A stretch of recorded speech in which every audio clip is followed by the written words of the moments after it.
All right, so today what we want to talk about with chapters 6 through 8 is the importance of setting in Frankenstein. And I'm going to introduce you to a term that goes along with that that's useful for us. So we've been talking, a lot about the idea of the philosophical stuff that goes behind the ideas of Frankenstein. In last class, we spent some time talking specifically about the theories of John Locke and how they relate directly to the text. So that the novel Frankenstein is not just an exploration of some kind of monster story, but rather it's also a place where we can look through and think about the philosophical underpinnings and questions that were the result of the Enlightenment. So it's a kind of a revolutionary novel in a lot of ways. Today we're going to talk about one of the techniques that Mary Shelley uses to kind of make this novel both scary and fun, but also a technique that is really common at the time and is one of the high points of romantic poetry and art. And the idea behind that is going to be the idea of what we call the sublime. And in this case, I'm going to call it the Gothic sublime. So I'm going to give you an example of that first, and then I'm going to see if we can locate some other instances where it is. So here's the quotation that we can use to start off with here. I quitted my seat. Pause for a second. We need context before we go into it, as I've been teaching you guys. This is the moment when, as we talked about in the note that I created, Victor has returned back to Geneva after having spent his time in Ingolstadt. He's also learned that his younger brother has died, has been killed, and that is what is causing him to run back to Geneva as quickly as possible.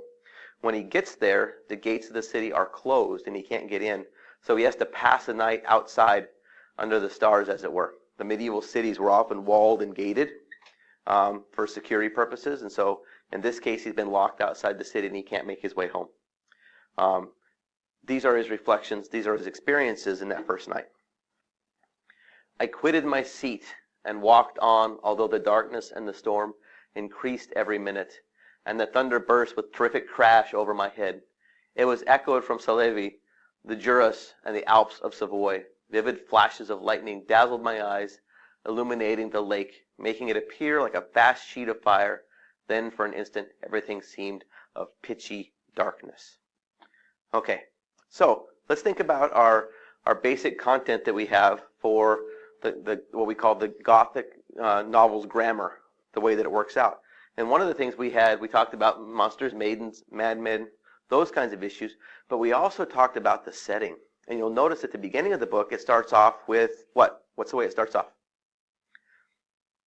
Or let's use the movie. You guys don't want to talk because I'm on radio. You're not going to be on radio because it's coming from my microphone here. What was the setting? And well, not Antarctica, the Arctic. There you go. So when we watch the movie, we'll notice that even though the book doesn't describe it as being so kind of dark and dank, the movie version of it from the 90s, the storm is howling, it's in the middle of the night, there's icebergs, and all of this kind of dramatic stuff that's going on, so that the setting itself is spooky. We talked about it being the occasion for a willing suspension of disbelief. It makes it possible for us to believe in monster stories. One of the techniques that Mary Shelley does, therefore, is that every time something spooky is going to happen, or every time something supernatural is going to happen, nature shows us something like it. It gives us this idea of what we call the sublime. So, we can define the sublime. We're going to go up here and see if I can create, there it is, a blank sheet. Oh, let's put a new one. I don't know why that wasn't erased from last time. Okay. I think it just ended my recording, didn't it, to do that? You notice that? Like it's gone? Interesting. Let's see what it's got going on here. Might have broke the whole thing.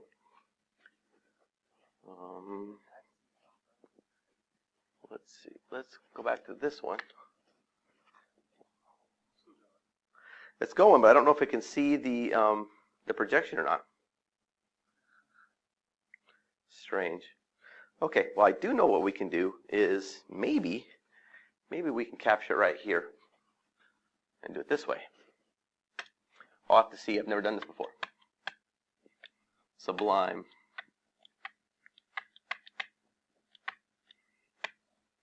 Okay. This was a term that was used by a guy in the 18th century named Edmund Burke.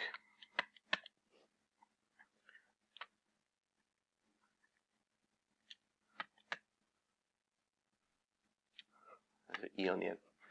And Edmund Burke was trying to figure out a way that nature interacts with art and literature to some degrees. And he said the highest feeling of which the human mind is capable is kind of a fear, is of the overwhelming awe of nature, right? So if you've ever been in the ocean during a storm, you would know that feeling of dread in the bottom of your stomach. If you've ever been at the high point of a really, really super tall mountain, you also know that feeling, especially if you look up when you can't see the ground anymore. If you've ever been across a man-made object, like let's say you've been to the top of the Empire State Building. Anybody been up there before? Yeah? That idea that you look down over 1,000 feet and you feel that sense of foreboding.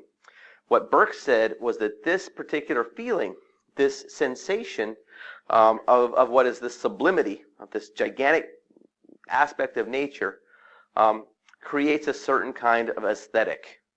And what Shelley is trying to do here is use that aesthetic as a way to make us buy into the terror of the novel.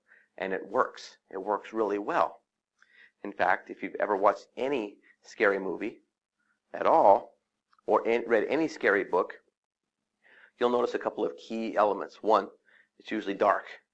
Two, there's usually either a candle or a sickly light bulb, right? Or lightning to light it. That's the only light that you have. Maybe a fireplace, right? Three, it's almost always in nature, in either the dark forest or some place like that that is foreign to us. Conversely, it could also be, in later books, it could be space. Well, now that we have that as a place that we can go. Or it could be in the heart of a city. You can get the same kind of feeling. So if you were in, let's say, Batman, and you were in Gotham at night, and you've got the dripping water and the dark alleys and the trash cans that things can hide behind, you still get that same kind of feeling of danger. And that's kind of an artificial way, a man-made way, to invoke this idea of the sublime, right? If we go back through all of the things that we've read, we can see exactly this. When Dorian Gray, those of you guys that did Dorian for your summer reading, when Dorian Gray is in real trouble, when things get bad, you'll notice that he has to go all the way across London, down into the poverty-stricken districts, to an opium den. And that's when things get pretty sketchy, right? And we feel that sense of danger from the setting itself. And oddly enough, this is a physical sensation that gets passed to us. If you've ever been scared at a scary movie, or you've ever been surprised and you've jumped, or if you've ever laughed at a movie, or if you've ever felt like crying in a movie, which is okay. Men can cry too. It's okay. Right? The moment that you feel that, you are experiencing something that is absolutely real to you, even if the conditions are false. Even if it's fictional. Right? That's a pretty amazing thing. Because not only are the words being passed on to you, but you can actually live through those particular feelings. Right? And according to Burke, that idea that we can experience that kind of danger in nature, that sublime feeling, is one of the highest things that can happen in art. So now we have a sense that setting is not just the backdrop, right? It's not just doesn't just happen to be spooky. It actually triggers in us a reaction to the text if we read it well enough, if it reaches across the divide and interacts with us. And imagining this gigantic lake of fire in Lake Geneva is obviously setting the stage for the madness that is coming. Right? Here's the trick. Who's our storyteller at this point? Victor. Victor's our storyteller, right? How does Victor want us to feel about his creation? He wants us to not like it. So oddly enough, this is the irony, this man of science, Victor Frankenstein, is using poetics to convince us, through Robert Walton, about how to feel about his creation. He's not using logic or reason at this point. He's using emotion to control us. Right? So it's pretty ironic that in a pinch, even men of science will go to something poetic to try and describe their interaction with the world. So there's another reason where literature matters, even in the face of science.